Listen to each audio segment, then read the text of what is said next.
Pramod uncle, તમે ready હા હો તો ચાલુ કરજો વાત. હા, હું રેડી જ છું. જય સચ્ચિદાનંદ. જય સચ્ચિદાનંદ. કોઈના એ દોષો જોવાથી પોતાને છે નુકસાની. દ્વેષિત બુદ્ધિ ચિત્ત મલિનથી કષ્ટે ગુચાણા મનવાણી. કોઈના એ દોષો જોવાથી પોતાને છે નુકસાની. પોતે બળતો બાળે બીજાને ક્લેશોત્પાદી ક્રોધાગ્નિ. હકીકતમાં ખુદને કઈડે છે અણસમજણિયા ઈર્ખાગ્નિ. કોઈના એ દોષો જોવાથી પોતાને છે નુકસાની. કોઈના એ ખાને ઠાર્યું સાતા આપે પુણ્યાદી. કોઈના એ જીવ દાને બાળ્યો અશાંત કરશે પાપાદી. દ્વેષિત બુદ્ધિ ચિત્ત મલિનથી કષ્ટે ગુચાણા મનવાણી.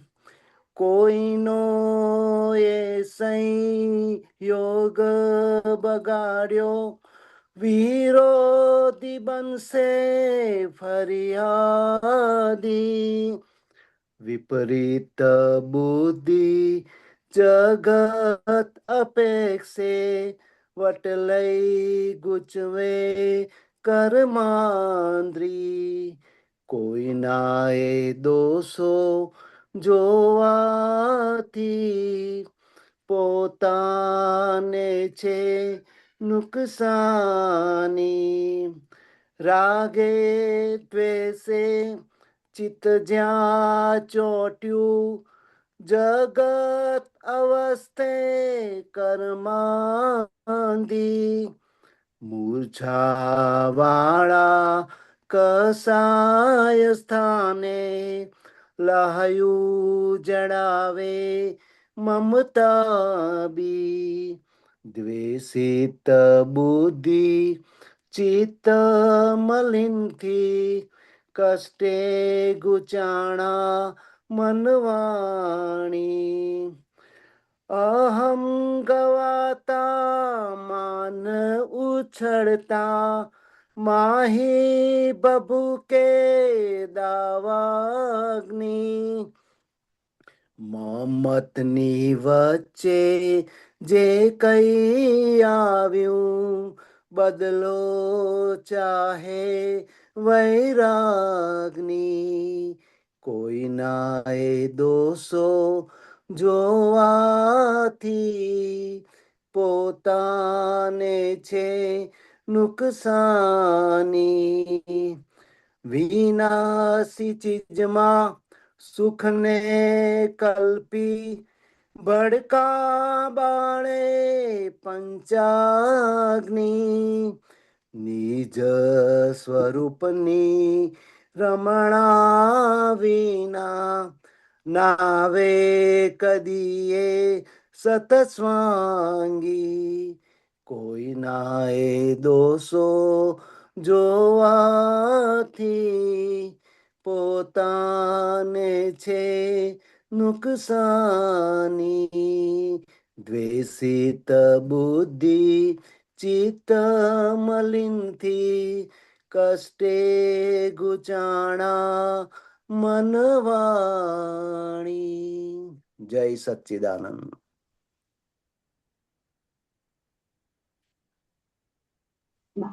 એક જય જય સચ્ચિદાનંદ. સચ્ચિદાનંદ. પ્રમોદન કરો. યા. આમાંથી તમને કઈ ક્વેશ્ચન હોય તો પૂછજો શૈલેષ. આખું પદ શોર્ટમાં સમજાવો તો બધાને લાભ મળે. ઓકે. જય સચ્ચિદાનંદ શૈલેષ. જય સચ્ચિદાનંદ. ખાસ કરીને અજ્ઞાન દશામાં મનુષ્યને સામાન્ય ભાવે જે બધી અંદર મશીનરી અવળી ચાલે, દોષો થાય, હા. તો કે કોઈના એ દોષો જોવાથી એટલે બધા મનુષ્યો અજ્ઞાન દશામાં થોડાક સવડી સમજણને બાદ કરતા મોટા ભાગે બધા એક બેકના દોષો જોવામાં હોય, પણ ત્યારે એને ખબર નથી હોતી કે આમાં તો મને જ નુકસાન થઈ રહ્યું છે. તો કે કઈ કઈ રીતે નુકસાન થઈ રહ્યું છે? તો કે આ બીજાનો દોષ જોવાય એટલે મન, ચિત્ત, બુદ્ધિ બધું જ મેલું થાય. એટલે કે પોતાની પર જ ધૂળ પડ્યા બરોબર થાય. એટલે કે પોતાનું સુખ જતું રહે છે, આનંદ જતો રહે છે, ઉલટાનું દુઃખ અને બોજો ઊભો થાય. એટલે કે છે ને, દ્વેષિત બુદ્ધિ ચિત્ત મલિનથી કષ્ટે ગુચાણા મનવાણી. પોતાને જ દુઃખ પહોંચાડે છે, પોતાના જ મન વાણી ગુચાય છે, બગડે છે. તો કે ખરેખર આ દરેક મન વાણી કાયની ક્રિયા બીજાને માટે કંઈ બી અવળું જોવા, પોતાનું જ અંદર અવળું બધું નુકસાન થાય છે. પોતે બળતો બાળે બીજાને ક્લેશોત્પાદી ક્રોધાગ્નિ. હવે કોઈની પણ ભૂલ જોવાય એટલે મન વાણી અંદર અંતસ્કરણ તો બગડે તો ખરું, પછી ક્રોધ ઉભો થાય એની પર. પેલું શું કહેવાય કે ક્રોધ આવે, ગુસ્સો આવે, આમ કરે છે, તેમ કરે છે. હવે એમાં એને જાગૃતિ નથી એટલે ખબર નથી પડતી કે બીજાને બળતરા થતા પહેલા અંદર પોતાને જ અગ્નિ ઉભો થાય છે, ક્રોધનો અગ્નિ ઉભો થાય છે. હકીકતમાં ખુદને કહીડે છે અણસમજણિયા ઈર્ખાગ્નિ. ઈર્ખાની એટલે ઈર્ષા અને અગ્નિ એમ. બરાબર. એક જે બહુ મોટો સિદ્ધાંત દાદા ભગવાનના વિતરાગ વિજ્ઞાનથી આપણને અનુભવમાં આવ્યો કે પોતાના મન, વાણી, કાયાની ક્રિયા બીજાને સુખ કે દુઃખ પહોંચાડે તે પહેલા પોતાને સુખ કે દુઃખ પહોંચાડે છે. કોઈનો ગુણ જોવે તો પોતાને આનંદ થાય, ને કોઈનો દોષ જુએ તો પોતાને જ અંદર લહુ બળે, દુઃખ થાય, ગૂંચવાડો થાય. એટલે બરાબર. છે પોતાને જ કઈડે છે અણસમજણની ઈર્ષા અને અગ્નિ. અને બરાબર. એની સામે ભલે જ્ઞાન નથી, શુદ્ધાત્માનું જ્ઞાન નથી, પણ સમજણ પણ થોડીક હોય તો કે છે કોઈના એ ખોખાને ઠાર્યું. એટલે કે કોઈ જીવને કોઈ પણ પ્રકારે ઠંડક આપી, એનો કોઈ ગુણ જોઈને આપણે એને સારું બોલ્યા, કોઈની ઘાટ વિનાની પ્રશંસા કરી, કોઈને સાચી સલાહ આપી, કોઈને મદદ કરી, તો કે બરાબર. કોઈને ધોખાને ઠાર્યું. તો કે પહેલું પોતાને અંદર શાંતિ થાય છે, શાતા થાય છે, પહેલું પોતાને આનંદ થાય છે. અને આ પુણ્યાદિ એટલે કે બધું પોઝિટિવિટીમાં જાય છે. અને બરાબર. કોઈના એ જીવડાને જો બાળ્યો એટલે કે એને દુઃખ થયું કોઈ પણને, તો આપણને અશાંતિ અને નેગેટિવિટી એટલે કે પાપો ઉત્પન્ન થશે. કોઈનો એ સંયોગ બગાડ્યો વિરોધી બનશે ફરિયાદી.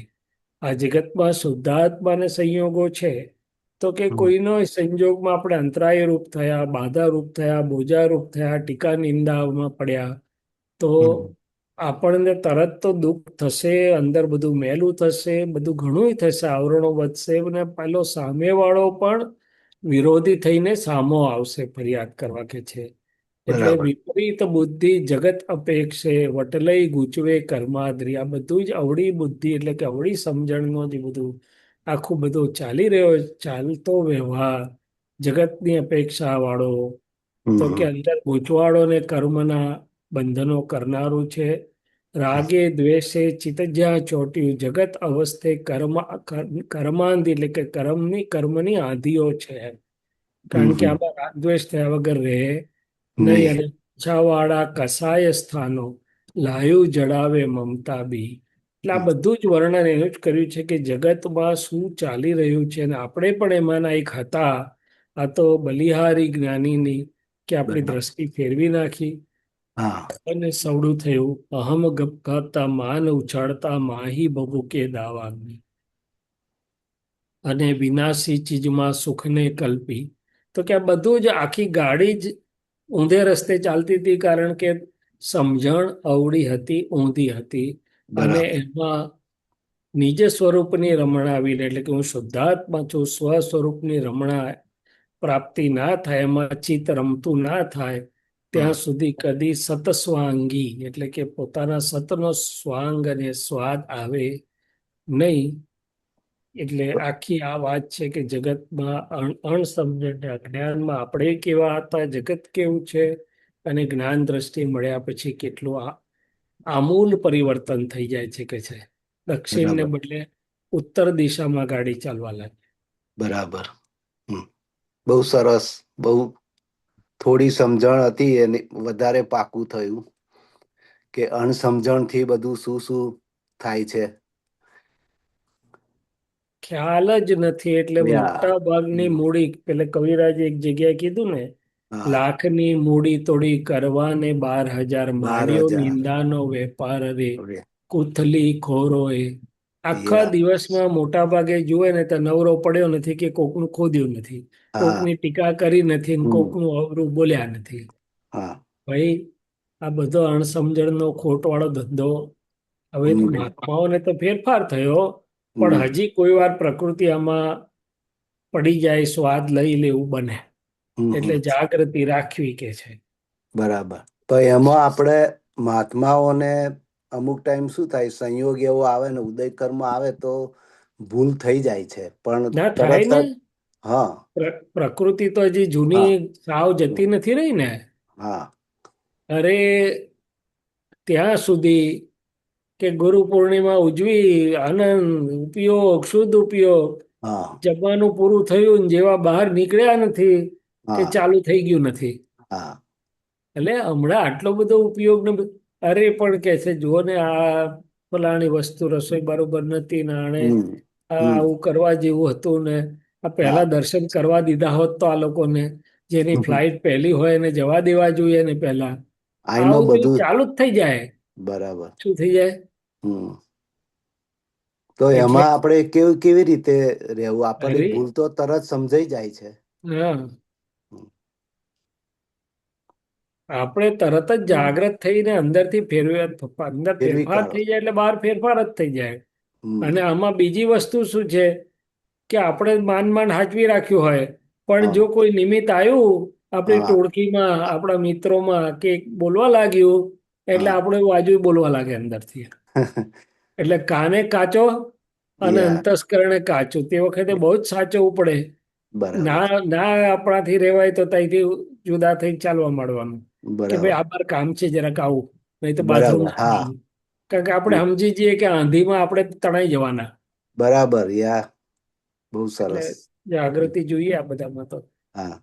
યા. અને જાગૃતિ રાખવી આપણા હાથમાં તો છે જ, આપણી સત્તામાં. 100% બધું હા. આપણા હા. હાથમાં જ એ છે. ના હોય તો ભાઈ કશું ના થાય. જાગૃતિ સત્તા એટલે ના અમે તો હોય. ઘણી વાર જોઈએ કે આટલી બધી કમાણી કરી, હમણાં આટલા ઉત્કૃષ્ટ ઉપયોગમાં હતા, ગુરુ પૂર્ણિમા ઉજવી, આ ઉજવી, તે ઉજવી, અને હજી તો ઘેર આયા નથી ને ચાલુ થઈ ગયું નહીં.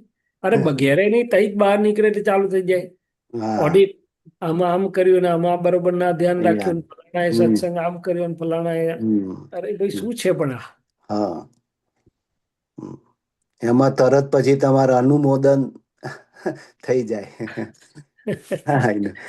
પણ હવે તો બહુ બહુ ના ખબર ના, પડે છે. ના, બધા ઘણા જાગૃત છે. આ તો એક યા. સામાન્ય વાત હા. કરી. યા. એ થઈ જાય એવું. યા. ચાલો. ચાલો. જય સચ્ચિદાનંદ. બહુ સરસ. દીપકાનંદજી.